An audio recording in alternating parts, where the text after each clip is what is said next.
Governor ప్రసంగంపై మనతో మాట్లాడడానికి BJP ఎమ్మెల్యేలు పైడి రాకేష్ రెడ్డి అలాగే రామారావు పటేల్ గారు ఒక్కసారి ప్రసంగానికి సంబంధించిన అంశంపై ఏ విధంగా రియాక్ట్ చేసి ఒక్కసారి తెలుసుకుందాం.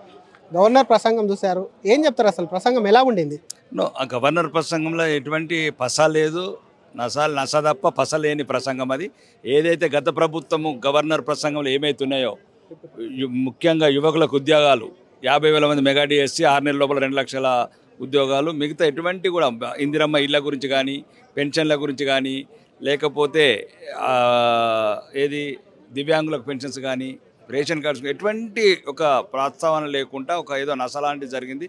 ఏదో వాళ్ళ నుంచి వాళ్ళు పోగొట్టుకోవడానికి, లేకపోతే కనుచూపు మేరలో కానరాని 4th సిటీ ఫ్యూచర్ సిటీ అనే ఒక మళ్ళా మసిపూసి మారడిగా చేసే ప్రసంగం తప్ప ఈ తెలంగాణ ప్రజలకు ఎటువంటి ఉపయోగం లేని ప్రసంగం ఇది. కానీ రుణమాఫీ చేశాము, అందులో చాలామంది మహిళల్ని కూడా కోటీశ్వరులను చేశాము, రైతు భరోసా కల్పించాము, ఇవన్నీ ఉన్నాయి కదా, ఇవన్నీ జరగలేదంటారా? రాష్ట్రం తెలంగాణలో ఒక మహిళన్న కోటీశ్వరులు అయిందో చెప్పమానండి. మరి ఎవరైనా అయితే రేవంత్ రెడ్డి ఇంటి ఎవరైనా అయితే అయిండొచ్చు కోటీశ్వరులు మహిళలు, కానీ ఇక్కడ తెలంగాణ వ్యాప్తంగా మాత్రం ఎవరు మహిళలు కోటీశ్వరులు కాలేదు.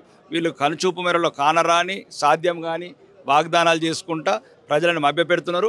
ఈ ప్రసంగంలో అయితే తెలంగాణ ప్రజలకు ఉపయోగపడే ఒక్కటి కూడా ప్రసంగం లేదు. ఏదైనా రేవంత్ రెడ్డి కుటుంబానికి, మరియు ముఖ్యంగా ఈ కాంగ్రెస్ ప్రభుత్వంలో ఉన్న మంత్రులకు, ఎమ్మెల్యేలకు మనకి వచ్చే బడ్జెట్ మాత్రం ఈ 4th సిటీ అనేది వాళ్ళ అవినీతి సొమ్ముకు కబ్జాలు చేసేందుకు, లేకపోతే కొత్త ఒక భ్రమలు కల్పించడానికి ఏర్పాటు చేసిన ఫ్యూచర్ సిటీ.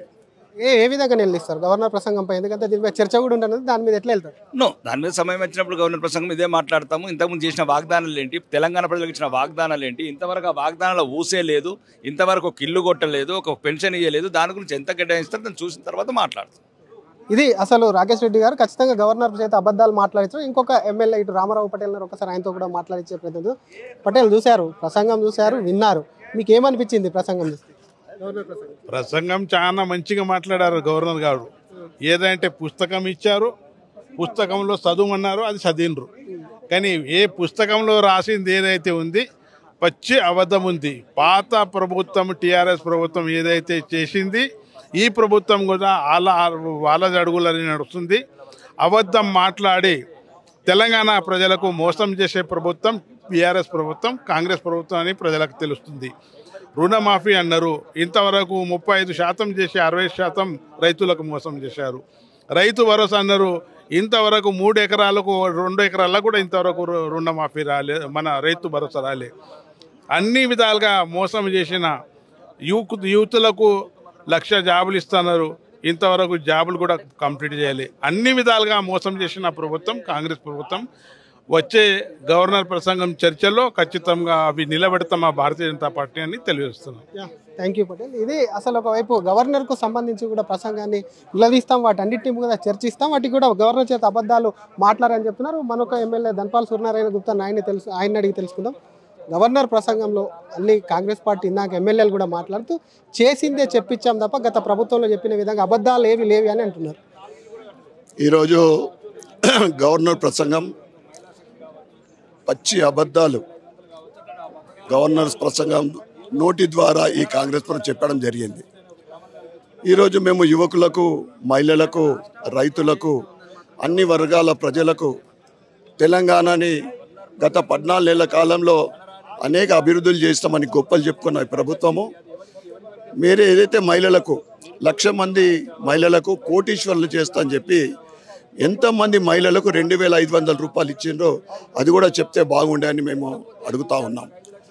అదేవిధంగా యువకుల విషయంలో యూత్ డిక్లరేషన్ ఎక్కడికి పోతే అక్కడ అమ్మవార్ల ఒట్టు పెట్టుకొని డిక్లరేషన్ చేసి ఈరోజు 2 లక్షల ఉద్యోగాలు 1 సంవత్సరం లోపు జాబ్ క్యాలెండర్ రిలీజ్ చేసి 2 లక్షల ఉద్యోగాలు ఇస్తా అని చెప్పి ఈరోజు మీరు ఎన్ని నోటిఫికేషన్లు ఇచ్చారో చెప్తే బాగుండేదని నేను చెప్తా ఉన్నాం.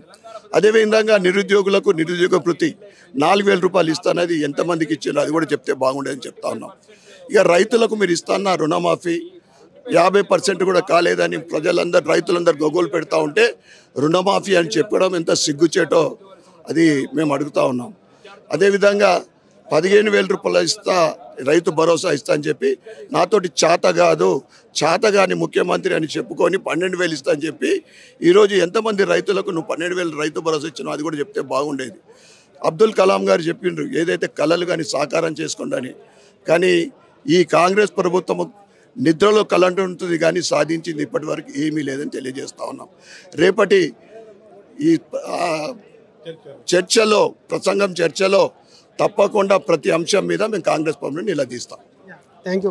ఇది ఒకవైపు గవర్నర్ ప్రసంగం, గవర్నర్ చేత అన్ని అబద్ధాలే మాట్లాడించారు. వాళ్ళు చేసినటువంటి రుణమాఫీ కానీ, వారికి ఇచ్చినటువంటి నిధులకు సంబంధించి కానివ్వండి, ఫీ రియంబర్స్మెంట్స్ కానివ్వండి, ఇతర నిధులకు సంబంధించినటువంటి అన్నిటి మీదుగా గవర్నర్ చేత చెప్పించుంటే బాగుంది. అమలు కానటువంటి రుణమాఫీ ఏదైతే ఉందో దాంట్లో అరాకొర చేసి వాటన్నిటి మీద అమలు చేశామని చెప్పడం ఏంటి, వాటన్నిటిపైన కూడా ఒకవైపు రేపు జరగబోయేటటువంటి ధన్యవాద తీర్మానం ఏమైతే అన్నింటిలో కూడా ప్రభుత్వాన్ని నిలదీస్తాం. ఈ ప్రభుత్వం కలలు కంటుంది కాబట్టి ప్రభుత్వం పని అయిపోయిందని చెప్పి బీజేపీ ఎమ్మెల్యేలు పైడి రాకేష్ రెడ్డి, రామారావు పటేల్, అలాగే ధన్పాల్ సూర్యనారాయణ గుప్తా అంటున్నారు. కెమెరామెన్ విజయ్తో శ్రీధర్, RTV హైదరాబాద్. మరిన్ని వీడియోస్ కోసం ఛానల్ ని సబ్స్క్రైబ్ చేయండి. లేటెస్ట్ అప్డేట్స్ కోసం వాట్సాప్ ఛానల్ ని ఫాలో అవ్వండి. ఆ లింక్ డిస్క్రిప్షన్ లో ఉంది.